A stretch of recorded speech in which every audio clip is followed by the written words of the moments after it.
President Trump had a great press conference in the Oval Office with the great Elon Musk today. It was wild, a great one. And we are so blessed to have Elon Musk. If he had never teamed up with President Trump, by the way, he gave us our manned space program back with SpaceX. So that's enough to consider him a great American.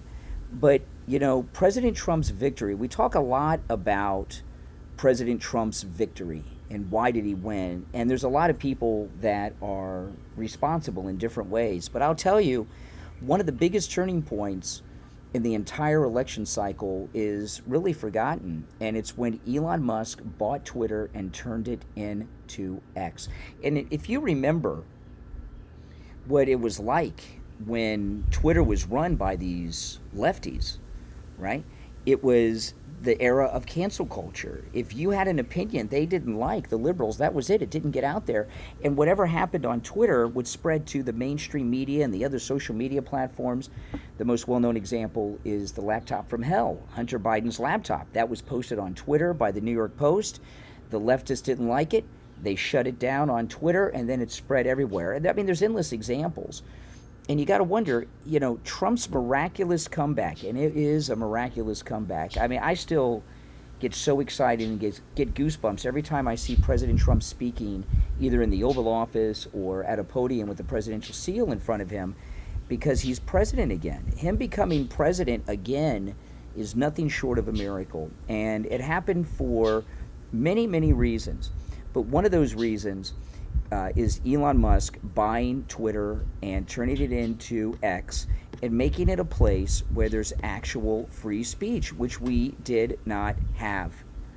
And it was used to do a lot of damage. It really, truly was Twitter. You know that. So President Trump very well may not have been reelected if it was not for Elon Musk and his purchase of Twitter. It's very possible because it had him taking over Twitter had such an impact on changing the tone in the media. And I'll tell you, in this press conference today in the Oval Office, I was very excited about it. It was very good. I'm going to play some of it right now. But I thought the press was pretty nice to Elon and President Trump compared to how they normally would be. I wonder what that's about. Maybe it's those low ratings that came out with Jake Tapper, CNN, and MSNBC. All right, but let's get to it. This is the Oval Office press conference with the president and Elon today. About a man named Elon, and he's one of the greatest business leaders and innovators the world has ever produced. He stepped forward to put his very great talents into the service of our nation, and we appreciate it. And I just want to say that Elon has worked tirelessly helping lead the most sweeping and consequential government reform program in generations. And you know the kinds of things that he's found and his people have found. He's brought a group of very smart people in, and they found things that are pretty unbelievable. Yeah, and you know, when you look at what Elon has done with DOGE, like President Trump, what he did was not for personal gain. In fact, if anything, it's had the opposite effect of that, right? It's caused him a lot of damage, and it's caused a lot of damage to his companies and the treatment of his employees. It's pretty dangerous what's been going on with his employees by the radical left, who just a year ago, a little more than a year ago, loved this man, right? Because he brought the electric vehicle to the mainstream in this country. And Elon Musk is a true American patriot because everything he did, it was not for personal gain. It was for making this country greater. And he had an awakening. His awakening was when they shot President Trump in Butler. And like everyone else, he knows the same people that shot Butler are the ones that shot Kennedy. And I think you guys know what I mean by that. And that woke him up. And it woke up millions of Americans too, didn't it? All right, now here's when they get to the questions. And the first one, Elon was spectacular here. Listen. The president mentioned that you had to deal with all the slings and arrows during your time at DOGE. There's this. Well, some of the people, some of the media organizations in this room were the slingers. Well, so there is a New York Times report today that accuses you of blurring the line between. Is the New York Times, is that the same publication that got a Pulitzer Prize for false reporting on the Russiagate? Is it the same organization? I got to check my Pulitzer counter. It is. I think they. Like Trump. This whole narrative that he's not the first bud anymore. These are really close and tight best friends, and you can tell by the interaction, can't you? I think the judge just ruled against the New York Times for their lies about the Russiagate hoax, and that they might have to give back that Pulitzer Prize. That New York Times. Let's move on. He's definitely learned some technique from President Trump, hasn't he? It's about time. And basically what he's saying is the New York Times just makes things up and they're not worthy of commenting on. Few words that this is not the end of DOGE, but really the beginning. My time as a special government employee necessarily had to end. It was a limited time thing. It's 134 days, I believe, which ends in a few days. So that it comes with a time limit. But the DOGE team will only grow stronger over time. The DOGE influence will only grow stronger. It's I'd liken it to sort of Buddhism. It's like a way of life. So it is permeating throughout the government, and I'm confident that over time we'll see $1 trillion of savings and a reduction in $1 trillion of waste and fraud reduction. The calculations of the DOGE team thus far. In terms of an FY25 to FY26 delta are over 160 billion, and that's climbing. We expect that number will probably go over 200 billion soon. So I think the DOGE team is doing an incredible job. They're going to continue doing an incredible job, and I'll continue to be visiting here and be a friend and advisor to the president, and I look forward to Times being back in this amazing room. By the way, yeah, and President Trump was not going to let Elon I think that Dr. Jill Biden leave Washington and him go out like they're not friends, like he's been fired. Elon was always meant to leave now. Before he even officially took the job, we knew he would leave in the end of May. And President Trump wanted us all to know not just the great work that he's done. And by the way, he gave him that key. I guess that's the key to America, like the key to the city. He wanted people to know before he left that they're still best friends. He's a great man, a great American. He's a patriot, and he's still going to be a close friend and advisor to him, even though he's not going to be in the White House every day. Now, Ducey, who asked a lot of questions today, it was almost like a one-on-one interview with Ducey, with the president and Elon. But he asked about Jill Biden, and this is some question. Listen to this. This is Ducey with the president on Jill Biden. This is the same press conference. Do you think that Dr. Jill Biden should also have to come in and testify about what she did or didn't do? Well, I hate the concept of it. It's the wife of a man who was going through a lot of problems, and everybody that dealt with him understood that. And I guess it came out during the debate loud and clear. That was the biggest signal of all. They have to do what's right. The country was, there was a lot of dishonesty in the election, as you know, of 2020. That's been now caught. People understand it. It was a rigged election. And when you go further out, when you see the auto pen, I think the auto pen is going to become one of the great scandals of all time, because you have somebody operating it or a number of people operating. Because I knew Joe Biden. Joe Biden wasn't in favor of opening up borders, letting 21 million people into this from prisons and mental institutions and gang members. He wasn't into that at all. And who signed these orders, proclamations, and all of the different things that he signed that set our country so far back, that was so bad for our country? Okay, now this is very interesting because, he doesn't want First Lady's question like this because he doesn't want them to hound Melania for the rest of her life. And I get that, right? But what he's doing, it seems to me to be a negotiation tactic. He said this several times. I've heard the president say this, that he doesn't think Biden knew about any of this or authorized any of this. And maybe that's true, maybe it's not.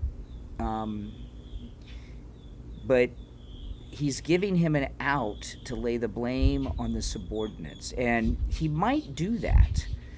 The Bidens are pissed off at everyone. They feel betrayed, right? They took the nomination from him. And Joe and Jill Biden believe that if he would have run instead of Kamala at the end, because remember, he won the primaries. Kamala didn't even run in a single primary. They gave her the nomination without a single vote. That's crazy.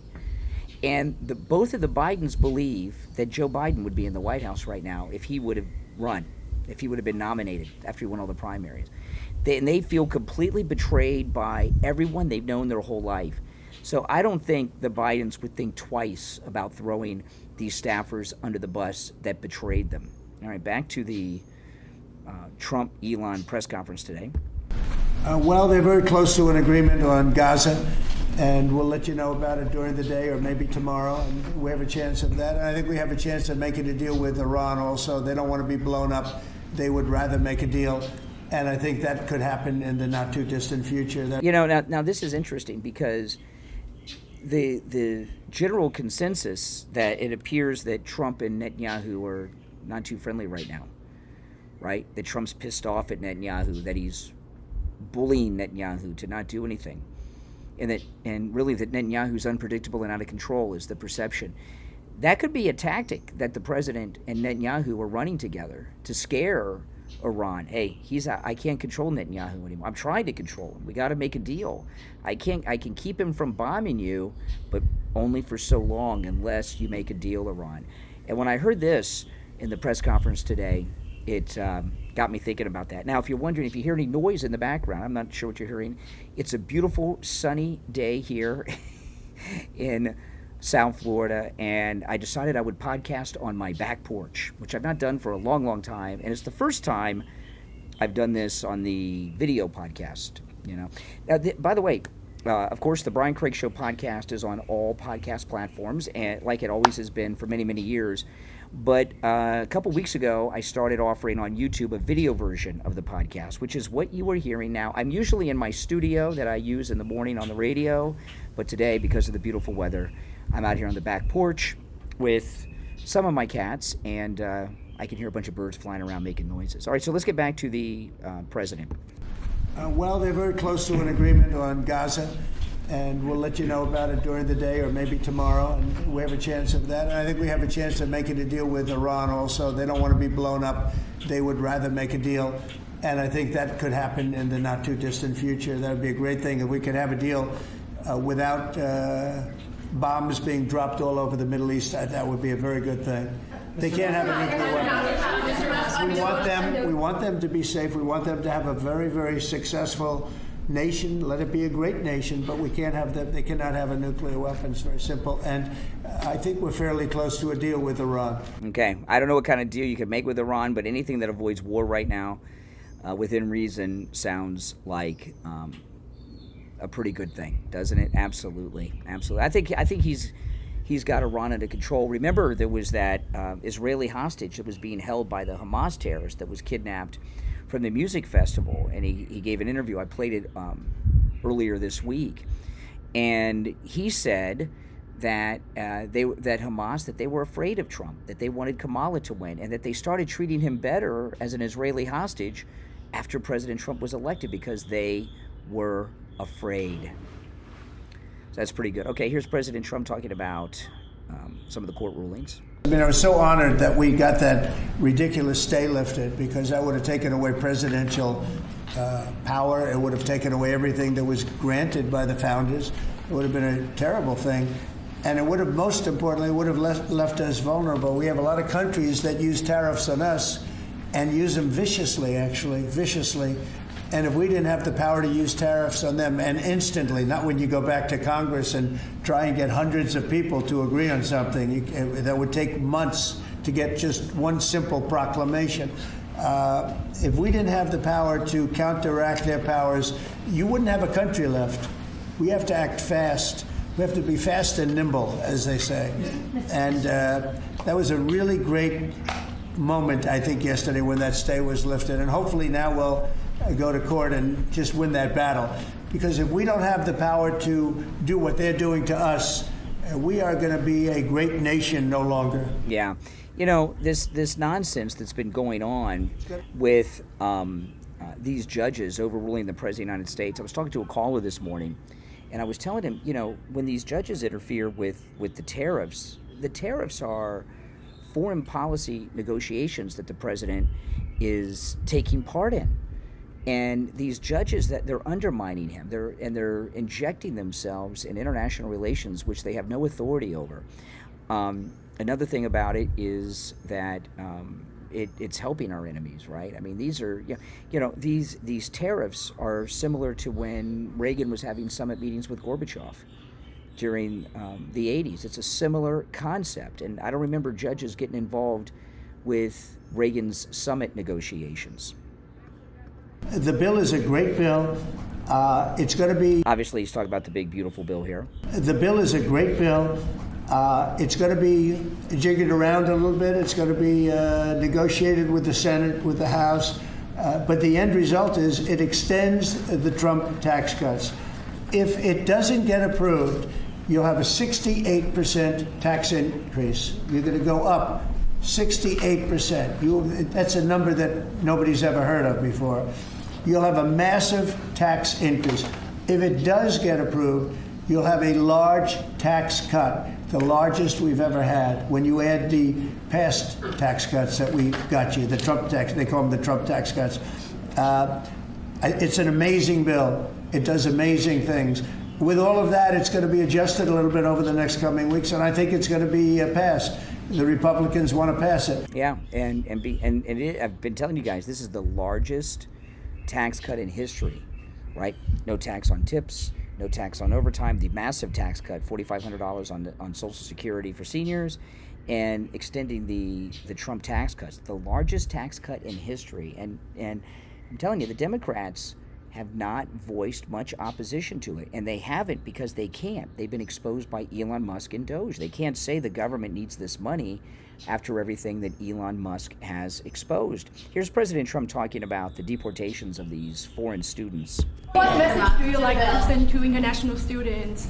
Are they still welcomed to study in the United States? And one question for Mr. Musk. The students, well, we want to have great students here. We just don't want students that are causing trouble. We want to have students. I want to have foreign students. I think Harvard, it's close to 31%. That's a lot. Our country has given $5 billion plus to Harvard over a short period of time. Nobody knew that. We found that out. I wouldn't say that was a DOGE thing, but we found that out over a period of time. That was sort of a Trump thing. We ended up in litigation for other reasons because they're very anti-Semitic. And in finding out and in going through the books, we found out that the country gave them $5 billion plus, much more than that, actually. And we're having it out with them, and let's see what happens. I think we have a very good, it's a very sad case. It's a case we win. We can't lose that case because we have the right to make grants. We're not going to make any grants like that.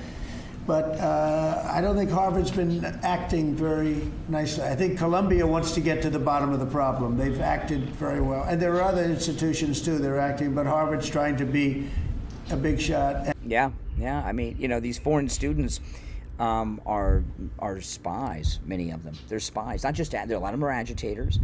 A lot of them are spies. They go to these Ivy Leagues, they get offered jobs at big companies in the United States, and they make their way into Wall Street, Silicon Valley, who knows where else. And it's a way for them to integrate as spies, and they've been doing this for decades. It's got to stop. It's got to stop. And there's and you know what? It is going to stop. Here's President Trump talking about Putin. And don't you notice the reporters are much nicer than normal, aren't they? I know that you try to stay pretty neutral because not your war, but And by the way, not my war. I just want to solve the problem for people. This was not a war that was going to happen if I were president. Right, and so not your war, but as you try to fix it, and as you survey this hellscape of the Ukrainian front lines, it's horrible. And you and your team deal with a very stubborn Vladimir Putin. Yeah. And Zelensky. Yeah. But do you look at this very conflict Zelensky too. any differently now? Like, do you look at this and see Putin as the good guy or the bad guy? So I've known him very well, and I went through a lot of things with him because Russia was, the Russia hoax turned out to be a total hoax. New York Times, they got a Pulitzer Prize. They have to give back the Pulitzer Prize. That's my lawsuit, and they're doing very poorly in that lawsuit. But they wrote stories about how it was true. Won't that be a great day when the court rules that the New York Times has to return the Pulitzer Prize for their fake news? How can you win a prize for reporting false information, right? Even if you didn't know it was, I think they knew it was fake, but even if they didn't know it was fake, what kind of reporters are they? What kind of investigative reporters are they to fall for such a hoax? Do they deserve a prize? I don't think so. It's false, and a lot of Washington Post also. I have gotten to see things that I was very surprised at. Rockets being shot into cities like Kiev during a negotiation that I felt was maybe very close to ending. We were going to solve a problem, and then all of a sudden rockets got shot into a couple of cities and people died. I saw things that I was surprised at, and I don't like being surprised. So I'm very disappointed in that way. With that being said, I'd like to see it end. 5,000 people, I think the number's even more than that, but 5,000 people a week are being killed. Mostly soldiers, but also people that live in little cities and towns throughout Ukraine. Yeah, I mean, President Trump wants to end a war. How could you be opposed to that? The war is a stalemate. That's it. It is a complete stalemate. Neither side can win this war. Only more death can happen. It's not a war that can be won. And, frankly, when this war is over and settled, forever there's going to be skirmishes between Ukraine and Russia. It's never going to end. Here he is talking about the cars. All of the manufacturers will build their parts here, too. I mean, it used to bother me. They make a part in Canada, a part in Mexico, a part in Europe, and it's sent all over the place, and nobody knew what the hell was happening. I think it's ridiculous. You build a car, make it in America, and I gave them a little leeway on that, gave them some leeway, but over the next year, they've got to have the whole thing built in America. That's what we want. Yeah, I mean, what's wrong with bringing, and there he is with Miss America. Feeling lost in love, life, or are you struggling to find purpose? The answers you've been searching for are closer than you think. You just need the right help and guidance. And that's what you will find with Mentor Leah. Mentor Leah is an intuitive life and relationship coach with over 30 years of experience. She'll help you unlock the wisdom already within you. Through her guidance, you'll discover how to navigate life's decisions, align your spiritual gifts, and step confidently into the future you were meant to live. Start living the life that you've dreamed of, the life you deserve, and book your session with Mentor Leah right now online at lifelovesolutions.com and uncover your path to clarity, confidence, and success. That's lifelovesolutions.com. Your journey starts with a single decision. lifelovesolutions.com. Did you know that every year, 95% of criminal cases never see a jury? They're decided behind closed doors through plea bargains. But what happens when those negotiations go wrong? Author Philip Mosier takes you inside the seismic 2012 Supreme Court rulings, Missouri versus Fry and Lafler versus Cooper, that changed everything in the book Plea Bargains on Trial. Available on Amazon. For the first time, the court recognized the right to effective counsel during plea bargaining, exposing the hidden pressure points that shape justice in America today. Filled with sharp legal insight, real-world examples, as well as powerful historical context, Plea Bargains on Trial pulls back the curtain on a system built on speed, but often short on fairness. If you're drawn to the complexities of law, justice, and the fight for true representation, Plea Bargains on Trial is a book you can't afford to miss. Order your copy right now on Amazon and see the system in a whole new light. Plea Bargains on Trial from author Philip Mosier on Amazon.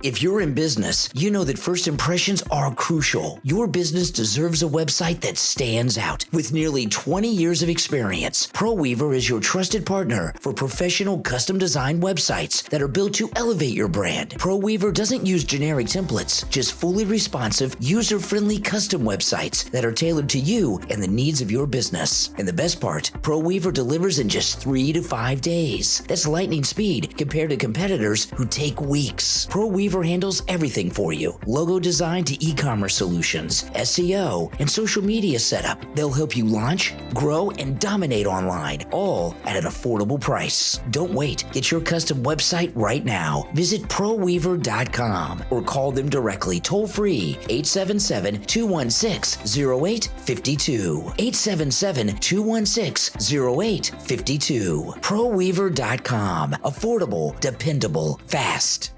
Friends, they forge legacies. At TacticalVikingBrand.com, they believe warriors are built, not born. Tactical Viking was inspired by the ferocity of Norse legends and the precision of modern fighters. Tactical fighting is more than just a brand, it's a way of life. They create apparel for those just like you who live by strength, resilience, and honor. Every battle-worn design tells a story of warriors who refuse to surrender. When you wear Tactical Viking, you're not just wearing clothing, you're wearing a legacy. Everything is a tribute to the warriors who gave everything so we could carry the shield forward. The burial flag on our sleeve isn't just a symbol, it's a promise that we will never forget the sacrifices made before us. Join the Brotherhood, forge your legacy, stand strong, stay ready, no surrender. Visit TacticalVikingBrand.com right now and view the inventory. You will be impressed, and use the code TACTICAL10 to save 10% off your purchase. TacticalVikingBrand.com. Forge your legacy. Wear the warrior's spirit.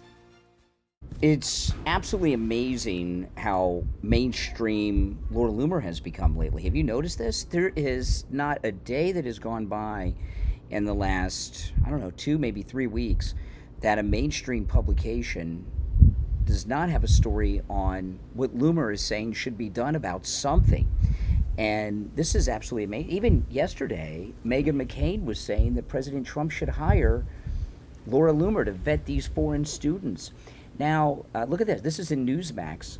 Activist Laura Loomer is calling on the Chinese president's daughter to be deported in the wake of the Trump administration's edict to revoke visas of Chinese students, especially those linked to the CCP. In fact, Laura Loomer announced something on X that takes a lot of guts to do.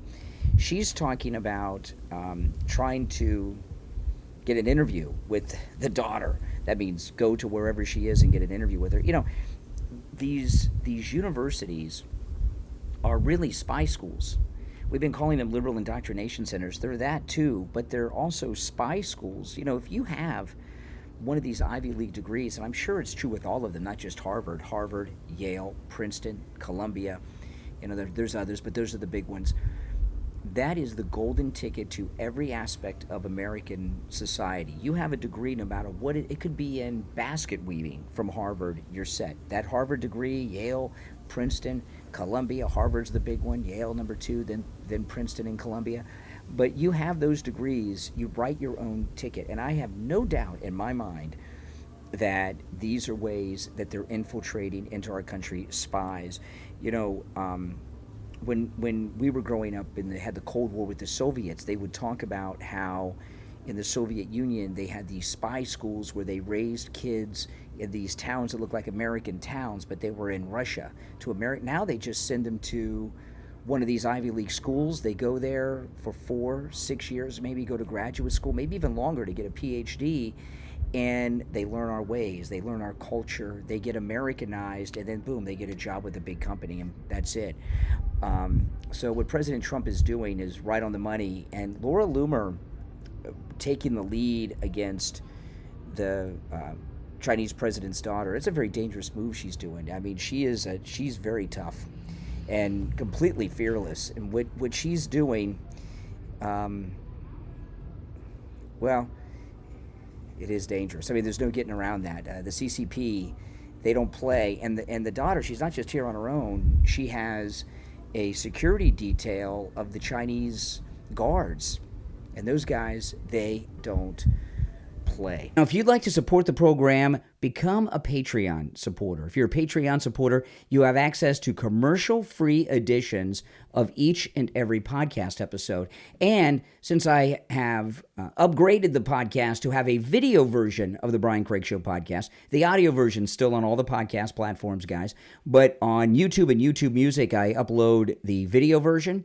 And Patreon supporters, not only do you have access exclusively as a Patreon supporter to commercial-free editions of the Brian Craig Show podcast, you get a commercial-free video version of it, completely commercial-free, if you're a Patreon supporter. If you'd like to become a Patreon supporter, there's a link in the description of this and every episode on whatever platform you're listening to us on. And if you're one of our top Patreon supporters, you get a live on-air shout-out on each episode. Your name is in the description of the podcast episodes, and on YouTube and YouTube Music, your name as a top Patreon supporter appears on the screen while I go through the names like I'm about to do. So the following names are our top Patreon supporters. I want to thank Andrew and Connie, Christine, ETW, Chuck, Pamela, Nick, Wesley, Heather, David, Maria in Texas, Alice, LeeZep, Shawna, George, Brandon, John, Frank, Dale, David, Laura, Rob, and SFjr. These are our top Patreon supporters. If you want your name on the screen and in the description, or you want to get those commercial-free editions of the podcast, go into the description of this episode. On whatever platform you're on, go to my Patreon page and become a Patreon supporter. Now, Lesley Stahl, who's a real beaut, this is a clip of Lesley Stahl. There's some other people here, too. On PBS. And Lesley Stahl is a real monster, very arrogant, snooty. Remember the interview she gave with President Trump towards the end of his first term at the White House? She was so condescending to President Trump. And the reason she was so condescending is, in Lesley Stahl's mind, President Trump is not up to her level. She's part of the elite ruling class, and he's not. Listen to the arrogance with Lesley Stahl. This is This Week on PBS. One last question, folks. Is there any reason for hope? I'm hopeful. As long as we can speak to each other and debate each other and vote and then do it all again 2 years later, it will all work out, because this experiment is working, in my opinion, even through troubled times. I'm not hopeful. You're not hopeful. No. See, Lesley Stahl's not hopeful because her brand of the media are out, right? The mainstream media have no juice. There's been massive stories today about the ratings drops at CNN and MSNBC, and network news is useless now. And she's 60 Minutes. 60 Minutes, they're in all kinds of trouble with all their false reporting against the president. And they just don't have juice. Nobody cares what they say. You know, it used to be when I was a kid growing up, 60 Minutes, it was on Sunday nights at 7. I guess it still is. I don't watch it anymore, unless they happen to interview Trump. But when 60 Minutes had a story, America stopped what they were doing and watched it on Sunday nights. And then everybody was talking about it on Monday morning. Those days are long gone. It's the day of the new media, people like me and others that have the juice. So the reason she feels hopeless is because the class that she is, the mainstream media class, are out of power and influence. And one thing we've got to be very careful of is the new media becoming the mainstream corporate media, right? You know, you hear a lot of people refer to some of the big conservative new media as Conservative Inc. You've heard that, right? Conservative Inc.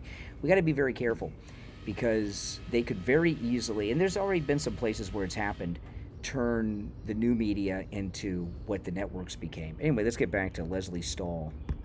Even through troubled times. I'm not hopeful. You're not hopeful. I look at our institutions, all of which have lost the respect and trust of the public.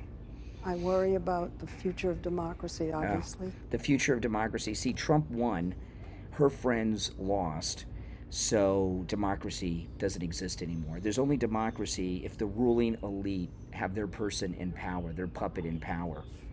The arrogance. She doesn't even hear herself. And what kind of accent is that? Is that one of those Boston blue blood accents, or is that fake Hollywood North Atlantic accent from the 30s? I don't know, but the way she talks, doesn't she have like a snooty accent, Lesley Stahl? Future of democracy, obviously. And I don't see the path out, so I'm kind of down. No, look at her. She doesn't see the path out, because what she's seeing here is not just Trump. She's thinking about the next MAGA president. The people of America are now deciding who their leaders are. It's not being spoon-fed to us by the parties or the media. So she's depressed. They've been deposed. Yeah. And to her, that's the death of democracy. When the people choose the president, there's no democracy in her mind. Roger Severino. Well, I'm hopeful because the American people, you never want to bet against them. And our system allows course correction. We've gone through a massive course correction. So I'm much more hopeful now than I was just a few months ago. See, that's where we are now with President Trump. There's a course correction that President Trump has put in place, right? You know, it's a complete reset of everything in our country, everything, where the military-industrial complex, the big money donors, the foreign influence peddlers and all that, they've lost their power. They've lost their juice. It's a complete reset. And that really goes to the genius of our system. You knew what you're getting once, you try it out, you see something different, you don't like it, you switch back.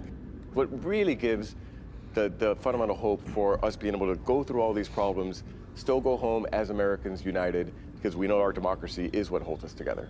This democracy is exactly what our founders represented. Oh my, Chris Christie. Oh my goodness. I guess they got the wide-angle lens out to put him on PBS. By the way, it's 93 degrees as I'm sitting here on my beautiful back porch in sunny South Florida.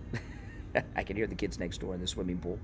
To be, which is not perfect, and they say it right in the beginning of the Constitution. It was an effort to form a more perfect union. And so, to me, I'm hopeful because I look at all the other alternatives out there. I'm not moving. John Tester. The young people that I've been around are going to do a hell of a lot better job of running this country than my generation. And I firmly believe that. And I think, I tell them all the time, make a difference, run for office, and then when you get in, follow your gut, because you got a better one than my generation has. Well, I don't know about that so much, but I do know this, that when Lesley Stahl was depressed and sees no hope, she's completely hopeless. I mean, she needs to go to a psychiatrist and get on Prozac or something. I mean, you could tell with Lesley Stahl that her world in her mind is completely over, and that is a good thing. We don't want this elite like her with these fake North Atlantic accents running our government anymore. We really don't, and that's what's been going on. This being a free country has been an illusion all our lives until now. And their arrogance is what led to them shooting President Trump in Butler, then trying to do it again at the golf course here in Florida, right up the street. You know, and think about it. You know, everything that President Trump is doing, like this great press conference about DOGE with Elon today, everything he's doing in Russia with Ukraine, with Iran, all the big, beautiful bill, the executive orders, these are the things that they shot him to try to stop him from doing, right? They tried to shoot him. Well, they did shoot him. They tried to assassinate him to stop him from doing everything he's doing now. Think about that. I mean, isn't that that's a pretty powerful way to look at it, isn't it? I mean, that's how I look at it. It's not just the sacrifices he's made, it's what these never Trumpers did to try and stop him. And there's so much pressure being put on people in this country to support war with Iran. And I mean, I learned my lessons with Iraq. I mean, we want to do everything we can do to avoid any kind of military conflict. Look at this, 57% of Americans favor military action to stop Iran from going nuclear. This is a Rasmussen poll in Breitbart today. The latest Rasmussen reports, and Rasmussen is the most accurate of the pollsters. I don't follow polls too much, but when I do, Rasmussen is the most trustworthy of the polls. The latest Rasmussen reports national telephone and online survey finds that 77% of likely U.S. voters are concerned that Iran may be developing a nuclear weapon. Yeah, we all agree with that, including 44% who are very concerned. Only 18% are not concerned. While negotiating with Iran over the issue, President Trump has repeatedly threatened to unleash airstrikes targeting Iran's nuclear program if a deal isn't reached. 57% of voters, these are likely voters, would support military action by the United States to destroy Iran's nuclear weapons program, including 28% who would strongly support it, 30% would oppose a U.S. strike against Iran, including 17 who strongly oppose such military action, 13% are not sure. I support military action if Trump takes it, because I think Trump, who's always been anti-war, will only take military action if there's no other alternative. If they've developed something or are super close to having something and they fail to make a deal, then he'll do it, but only as a last resort. I don't support it just to support it, right? I mean, Iran's evil. They're evil. I mean, they're our biggest enemy in a different way than China, because with the United States and Iran, it's personal, isn't it? It's more personal than it is with China because of the 1979 embassy takeover. And look at this. This is 1,107 U.S. likely voters, and Rasmussen, those numbers are accurate. They're a good polling outfit. Influential voices within the MAGA movement have opposed military action against Iran. However, the debate is often conflated limited airstrikes with an invasion or all-out war. See, here's the thing. We don't know what we don't know about Iran with their 1 million-man army, the largest army in the Middle East. What would their reaction be, right?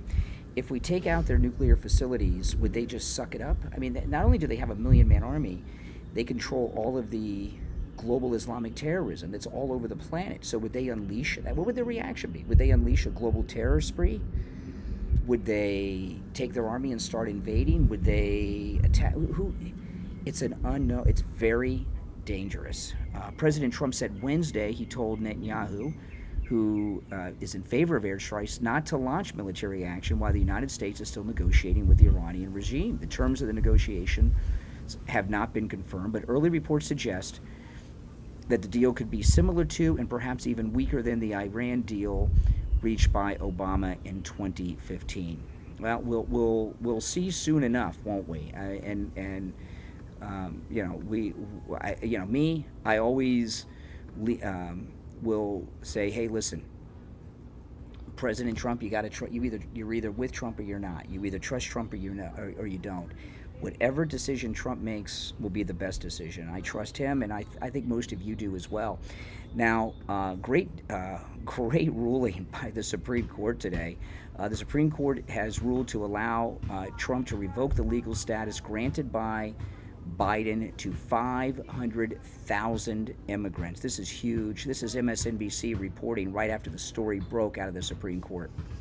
Justices now allowing the Trump administration to revoke protected status for 500,000 immigrants from Cuba, Haiti, Nicaragua, and Venezuela while the appeals process plays out. Gary, fill us in. Awesome. Yeah, it was a 7-2 decision. That means that all the conservative justices and Justice Elena Kagan voted together on this case to allow. Remember, Kagan was appointed by Obama. It was a 7-2 decision. That means that all the conservative justices and Justice Elena Kagan voted together on this case to allow President Trump to end these protections for more than 500,000 individuals from Cuba, from Haiti, from Nicaragua, and from Venezuela. Justice Ketanji Brown Jackson and Justice Sonia Sotomayor dissented in this opinion. They said, of course they did, right? Quote, it undervalues the devastating consequences of allowing the government to precipitously upend the lives and livelihoods of nearly 500,000 non-citizens while their legal claims are pending. Now, this all become Homeland Security Secretary Kristi Noem had been seeking to end this Biden-era program that allowed these individuals from those 4 countries to live and to work in the U.S. for up to 2 years. And now it was that 2-year deadline that the Trump administration was unhappy with and was trying to move up and to get these folks out of the country. Now, in terms of what is going to happen next, these individuals are going to have to find another reason to be in this country, and another legal reason to be in this country. That could come via a student visa. That could come via a different type of work visa. Good luck getting that. But it has to not be through this program, at least while appeals are underway. Now, this is awesome. I mean, this is, we're getting our country back. And, President Trump in his press conference today, he made a big deal of pointing out he doesn't believe that Biden approved any of this. He thinks it was all done with the presidential committee illegally using the auto pen. I thought it was interesting that President Trump has on several occasions made a very important point that he doesn't think Biden knew about any of this. He is totally exonerating Biden from any responsibility with the border invasion and blaming the auto pen treason conspirators, which I think is very interesting. And this is a huge victory for Ketanji. a Biden appointee and the other one to side against it, the usual suspects, right? The usual suspects. But this is what the country wants. It's legal. You know, why was it legal for Biden to let them in, but it's not illegal to take them back to their country of origin? I don't quite get that. I was telling Steve Kane this morning that come August, it'll be 3 years since Dr. Philip Appleton rid me of pain for the first time. It was in my knee. And my knee had been hurting me since I was 20, 21 years old. So it had been 30 years of suffering. And sometimes my knee would act up. It was my right knee. It would act up so much, I just wanted to sit down and go to sleep, you know, because the pain was so bad. And Dr. Appleton treated me. And I know it was 3 years ago because I remember a salesman from the radio station took me to meet Dr. Appleton. And I told Dr. Appleton about my knee. I got that free consultation that you can take advantage of too, the free consultation with Dr. Appleton. And he treated me with the laser treatment on my knee, which is 100% painless. There's no shots, no injections, no downtime. In fact, not only is it completely painless, you don't even feel it when it's happening. So that was on Thursday. The next day I woke up on Friday and my knee was already improving. I went for a second treatment on Saturday. First treatment Thursday, second treatment on Saturday, and then Monday, the pain was gone. And 3 years coming in August, the pain has not returned because the laser treatment doesn't just rid you of pain, it repairs the damage that's causing the pain. It's amazing. It works. And he's rid me of pain 6 times after that for a total of 7, Dr. Appleton. We have listeners that travel literally from all over the United States to see Dr. Appleton. He is incredible. The laser treatment works on every type of pain I've ever heard of. Arthritis, which, by the way, he rid me of arthritis in my hand, bursitis, work and sports injuries, strains and sprains, repetitive motion injuries, post-surgical swelling, neck and back injuries, knee conditions, tinnitus, sciatica, spinal stenosis, fibromyalgia, plantar fasciitis, which I understand is incredibly painful, rotary tears, herniated disc, acute pain, chronic pain, and any type of pain you've ever heard of. Because I keep meeting listeners all the time with new pains I never heard of, and they're now living pain-free thanks to Dr. Appleton. Give him a call. Now, remember, appointments are not necessary. Walk-ins are welcome, even on Saturdays. Give him a call and say bye-bye to your pain. 954-973-0710. 954-973-0710. And online, AppletonCairo.com. What would you do if the person you love vanished without a trace and all signs led to a place that should have stayed buried? From best-selling author Chris Witt comes the chilling new mystery thriller that you will want to add to your must-read list, The Dark Locket. Emily Winters is missing. Psychiatrist Harold Morgan's only clue, a haunted sanatorium that should have been condemned, and a strange locket that seems to know more than it should. The Dark Locket is a tale of obsession, memory, and a love tested by supernatural forces. Because when the past is alive and the walls themselves remember, you'll have to ask, is it really madness or the truth screaming to be heard? This book makes a great addition to your book club. The Dark Locket from best-selling author Chris Witt, Where the Past Whispers and the Walls Remember. Available now on Amazon and Kindle, hardcover, paperback, and audiobook, as well as everywhere else books are sold. Order your copy today. This Father's Day, give a gift from the heart. The Flower Story by author Sean Feeney is a children's book that gives tribute to the unconditional love between a father and daughter. Inspired by a 2-year-old's bedtime request, The Flower Story follows the journey of a flower given by a father to his little girl, growing with her through the years. It's a story that blossoms with meaning, capturing those powerful moments only a dad and daughter can truly understand. The Flower Story is perfect for bedtime, story time, or anytime. It also includes a special section where dads can add their own personal message, making each book a one-of-a-kind keepsake. Whether she's 2 or 22, let her know your love grows forever. Celebrate Father's Day with The Flower Story by Sean Feeney. It's a gift she'll never forget. The only way to get a signed copy is on the author's website. Just type in 143 Art Publishing in the search bar and you'll find it right there. Are you exhausted, anxious, or stuck in survival mode? Medication, diet, supplements, no matter what you try, it doesn't change. It's not you. It's not your willpower. It's your nervous system. In the new book, The Vagus Nerve Protocol, author Adele Payne reveals simple, science-backed daily exercises to reset your system, release stress, and reclaim the energy you've been missing. Imagine this: sleeping deeply each and every night, digesting effortlessly, and breathing freely again, all by harnessing the power of your vagus nerve. The Vagus Nerve Protocol isn't another quick fix. It's real healing, designed for real people just like you. No apps, just practical steps to bring your body back to balance. Stop struggling and start thriving. Order your copy of The Vagus Nerve Protocol from author Adele Payne on Amazon and Kindle, paperback, and Kindle Unlimited. Your healing starts now. Order today. What if everything you've been through, every setback, every heartbreak, was leading you to something greater? 225 Moments with M. Nicole is the faith-driven podcast that turns trials into victories. Inspired by Joel 2:25, 225 Moments with M. Nicole is a powerful podcast that shares real stories of restoration, resilience, and breakthrough. On each episode, host M. Nicole, who's a manifestation coach and purpose-driven visionary, has conversations that ignite faith, align purpose, and unlock transformation. From surrendering to God's timing to recognizing when blessings don't look like blessings, 225 Moments with M. Nicole will uplift, empower, and awaken possibility. Are you ready to manifest the life God has for you? Then add 225 Moments with M. Nicole to your podcast playlist right now on Spotify, Apple Podcast, and all podcast platforms. Dan Bongino gave this bizarre interview on Fox and Friends on Thursday, and I'm in shock that he did this interview. That interview that he did with Kash Patel a couple weeks ago with Bartiromo was a complete disaster.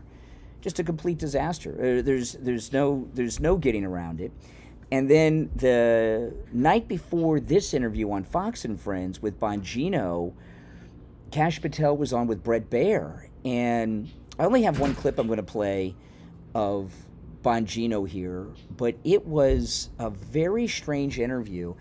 And, you know, a lot of people, because I've been talking about this Bongino-Kash Patel problem that we have since that Bartiromo interview, and I'm not the only one who's disappointed in the lack of action that we have seen. Now, we don't know what's going on behind the scenes. There could be grand juries and sealed indictments we don't know about, but I don't think that's the case. I think there's so much pressure on Kash Patel and Bongino and Pam Bondi to produce some results that something would have come out by now. So no, I think there's a number of possibilities that are going on here, and there may be some possibilities that you and I have not considered. But regardless of that, something is off with Bongino and Kash Patel. And this clip I'm going to play of Bongino is really strange. Let me just play it, then we'll talk about it. I gave up everything for this. I mean, you know, my wife is struggling and everything. I'm not a victim. I'm not. Okay, that's interesting. I gave up everything, which he did. He gave up a lot. He had his successful radio show and podcast. He was making millions of dollars a year. And when he says his wife is struggling, when he first got this job, I talked about this. Dan Bongino's... I like Dan Bongino. We all like Dan Bongino. By the way, I am outside today. It's a beautiful day here in Florida. So I thought I'd come out and enjoy the weather. So I'm on my back porch and might hear the birds. That's okay. The cats love it when the birds come by because they get to watch the birds and dream of catching one, I guess. But anyway, I'm a fan of Dan Bongino, and I followed him a lot. Kash Patel and Pam Bondi too, but we all listen to Dan Bongino. And he's been out there for the last 4 years talking about the need to expose the deep state and the permanent Washington class. And now he is the number 2 guy in the FBI, which means he is inside the deep state. and we're getting all these things. Now, what he says here is his wife's struggling. I think what he's talking about is financially. He's new money. He was making millions of dollars a year with his podcast and radio show and the businesses that have sprung out of that. But a lot of that income is gone. They have this guy that they plugged in to replace Bongino with, and I can't remember his name now. I could look it up, and maybe you guys can know the name. It's not important. Whatever that guy's doing, it's not generating the kind of income that Dan Bongino was making. Plus, they got to pay him. And I think the struggle that he's talking about with his wife is a financial struggle. And I told you, he's walking away from a lot of money to take this job. And that's one of the reasons I expected him to be like Tom Homan out there kicking in doors. But anyway, let's go back to this. I gave up everything for this. My wife is struggling. I'm not a victim. I'm not Jim Comey. It's fine. I did this, and I'm proud I did it. But if you think we're there for tea and crumpets, well, Cash is there all day. We share it. Our offices are linked. He turns on the faucet. I hear it. He's there he gets in like 6 o'clock in the morning. He doesn't leave till 7 at night. I'm in there at 7:30 in the morning. He uses the gym. I work out in my apartment. But I stare at these four walls all day in D.C., by myself, divorced from my wife. Not divorced, but separated, divorced. And it's hard. We love each other, and it's hard to be apart. But you're doing some great work. You're straightening out the FBI, you're moving buildings, there's a lot of change. I got one more thing. Okay, then he goes into some other things, which I've talked about throughout the week. I'm not going to get to. But let me know what you guys think in the comments. That sounds like, to me, from Dan Bongino, that sounds like regret, doesn't it? Does that sound like regret to you? By the way, my name's Brian. This is where MAGA comes to talk.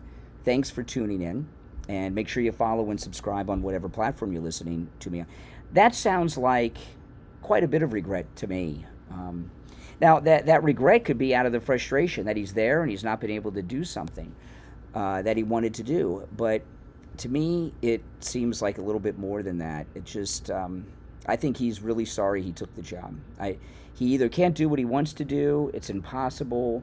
I think he may have some worries about whether or not he can return to what he was doing before, because since he's been out there railing against the deep state and everything they've been doing to President Trump, like all of us are doing, and now he's there and nothing's happening, will his audience forgive him?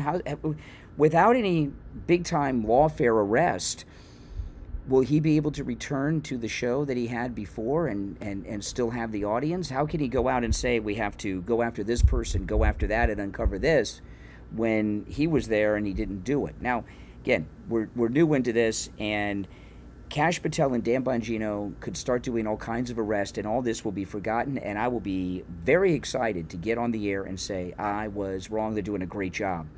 But we haven't seen that yet, and I think we've got to keep putting the pressure on Kash and Bongino. And the pressure that we're all putting on him, you and me, by talking about it, I think is why they've been doing these interviews. And I think there's a lot of worry with both of them that they haven't produced. Now, yesterday, I watched Megyn Kelly. I watch her from time to time. She does some good interviews, and I don't always agree with her, but I agree with her a lot, Megyn Kelly. I think she's pretty good.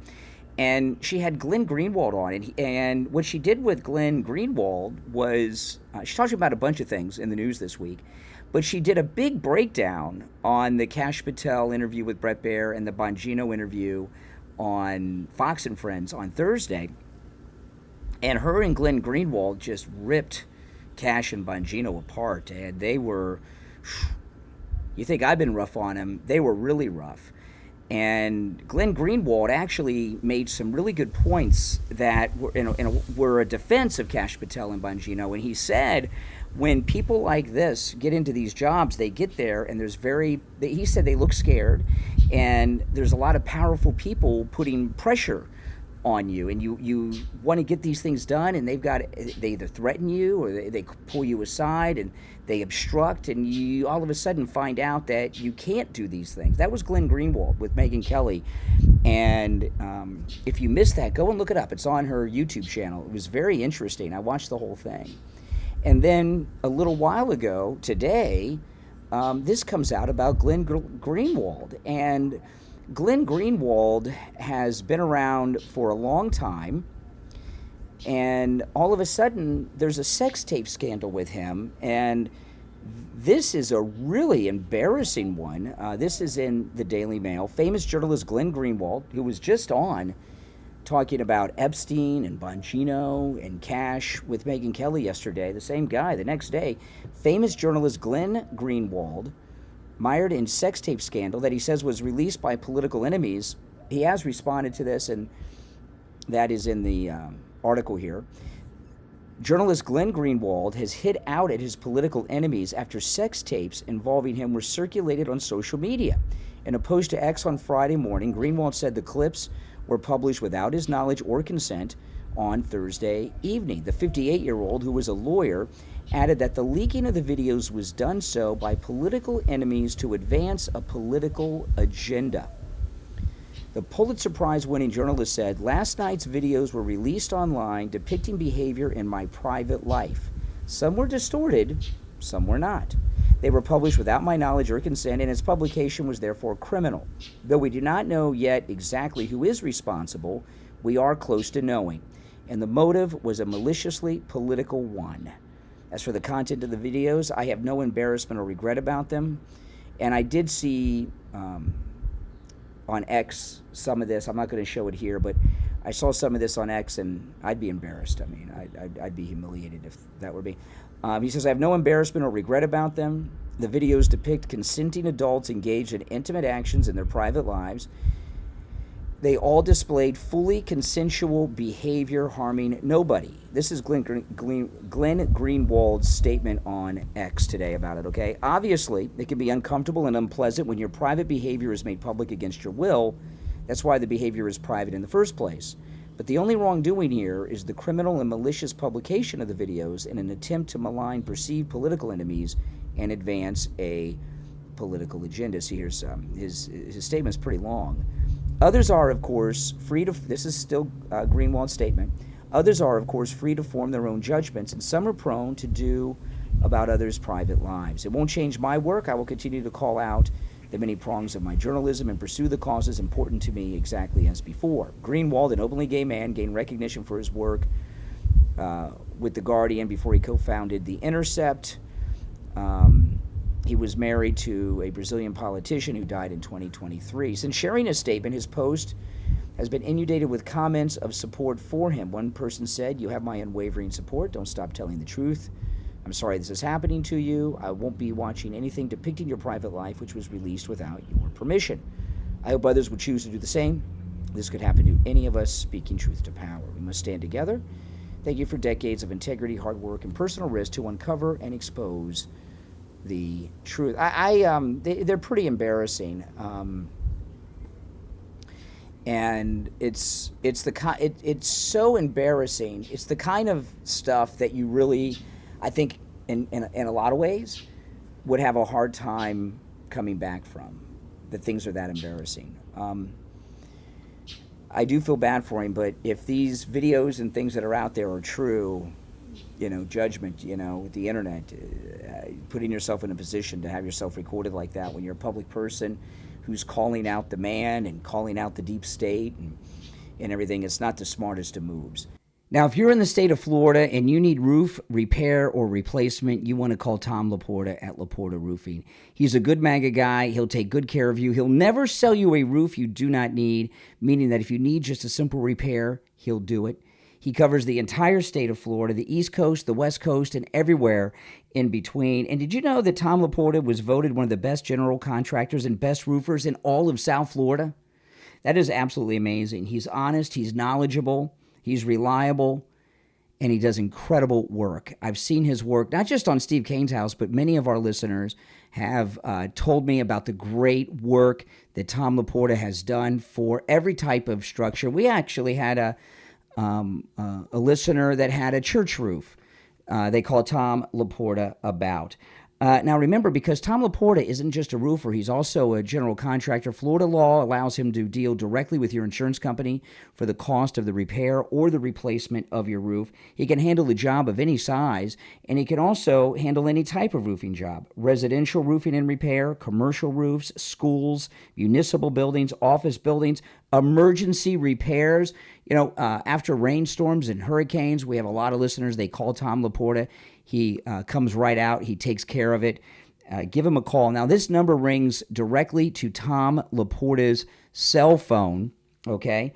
954-604-4602. 954-604-4602. You can either call or text him. That's his direct cell phone number. Or go to his website, laportaroofing.com. When you're out there calling people out, there's a lot of pressure, you know. I mean, I've never dealt with something like that, but I was talking today on the morning show.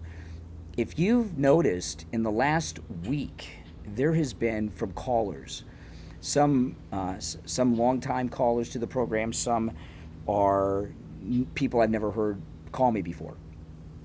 There's been a lot of pressure on people, have you noticed, if you're a regular listener, to get me to criticize President Trump. They keep saying, oh, you know, you have no credibility, you won't disagree with him, you won't. No, I won't, and I never have and I never will. And, you know, the reasons that I won't disagree or criticize President Trump are many, but I'll tell you about a few that you've heard me say, if you're a regular viewer or listener of mine, many, many times. Now, I want to say that President Trump hasn't said or done anything that I disagree with or want to criticize that I'm withholding from you. But you look at the sacrifice that President Trump has gone through for us and our country. They shot him, tried to do it again. They broke into his house. They've sued him. They've convicted him of these fake crimes. All the things that he and his family have gone through. I think that he has more than earned our unquestionable support during this second term. I really do. And I'm sticking by that. You know, he has done everything he has done for the American people and the United States. He is the only president that I know of, and that's saying a lot, because there's, you know, if you think about it, because there's been great presidents. He's the greatest, but there's been great presidents. He is the only president who has become president and it wasn't a step up for him, right? He was worldwide famous, unlimited wealth, hugely successful, and if anything, this has caused him a lot of problems. The other ones, many of them, are broke, and that's why they get recruited by the establishment to be the nominee for president, because they can control them. The Clintons, the first house the Clintons ever owned was that one they bought in Chappaqua after he left the White House. Same with Eisenhower. Never owned a house until after he was president. And this is not as unusual as you think. And these people become presidents, and they may be good men and great men and do great things as president, but they become president to step up in the world, not Donald Trump, on top of all the sacrifices. So I think President Trump has more than earned loyalty from us to stand up and support him. You guys can agree or disagree with that. That's okay. It's America. But I am not going to bend to the pressure to criticize Trump. You know, a lot of people that do conservative shows feel that they have to disagree with President Trump once a week or every couple of weeks. And a lot of people I've seen have shows. Michael Savage was famous for this when he was doing his radio show. I don't listen to his podcast, but when Savage was doing a radio show, he would do this quite a bit. He would once every couple of weeks, he would do a show just ripping Trump for the whole show. And a lot of people do that so that they can gain credibility. Oh yes, I'm not a yes man. I just took issue with Trump. I just took issue with Trump, and I'm independent. So, no, President Trump is not your normal kind of president. On top of all these sacrifices that he's done for us, okay. I mean, I love the man, and I know I'm not alone in that. I love President Trump, and I'm not embarrassed to say it. I'm proud to say it. I often call him a civil rights leader, and he's leading the greatest and largest civil rights movement in the history of the United States, because he's leading all of the American people to freedom from the tyranny of the permanent Washington class that was exposed by Elon Musk and DOGE. And that is a fact, Jack. So no, if you are MAGA for life like me, don't let them put pressure on you to disagree with Trump on anything. And if you think about everything he's done, what would you disagree with him on? You know, there's a big push going on with him to bomb Iran, and a lot of people are giving him a lot of grief for having a serious talking to Netanyahu, warning Netanyahu not to go rogue and bomb Iran. Mark Dice today, who I don't agree with on Israel ever, he did a video today I very much agree with about Israel. I'm a strong supporter of Israel, but I don't want to bomb Iran. And he, Mark Dice, exposed something. I don't know if he realized he exposed this or not. I don't think he did, because he was talking about something else. But he was talking about Ben Shapiro, who wants, is taking issue with Trump for telling Netanyahu not to bomb Iran. Then he showed a clip from Tim Pool, and this was shocking to me. Tim Pool and an unnamed group of influencers, because of the agreements, he couldn't say who was there, but there were other influencers like Tim Pool that were invited by Israel to a private meeting with Netanyahu. And Tim Pool went through what Netanyahu told them, and it was trying to get them to go on their platforms and start supporting Israel's war against Iran. I mean, that we're very close to having happen right now. And as much of a supporter as I am of Israel, it's not the time. This situation in Europe with Russia and Ukraine could break out in the Third World War right now. Things are not going well there, okay? Things are not going well. President Trump's trying to bring peace, but Putin looks like he's lost his mind, and Zelensky, Ukraine's a country of gangsters. We all know that. And Iran has the largest army in the Middle East. They have 1 million-man army. 1 million-man army. Think about that. It's crazy, isn't it? 1 million-man army.